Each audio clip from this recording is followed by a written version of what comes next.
Ensuite, calculer le devis estimatif pour obtenir le prix de vente total.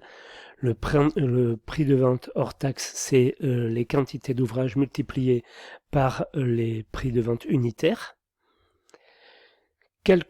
Contrôler le résultat obtenu par rapport au prix global calculé un petit peu avant. Transmettre l'offre dans le délai imparti par le client et selon les formes précisées dans le dossier de consultation. Je reviens à l'étape 21. Vous allez trouver d'abord un prix de vente total hors taxe sur une feuille particulière. Vous verrez, on va remplir ça, on appelle ça une feuille de vente. Et lorsque vous allez multiplier chaque prix unitaire par le coefficient de vente, et par le métré, vous allez peut-être avoir une petite différence entre la feuille de vente, la feuille de vente, et le devis.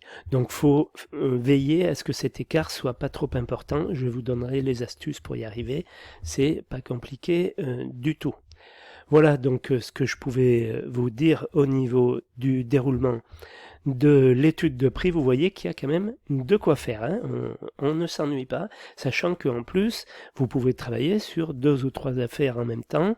Donc c'est la raison pour laquelle il faut ordonner son travail, avoir des dossiers qui soient clairs, qui soient rangés.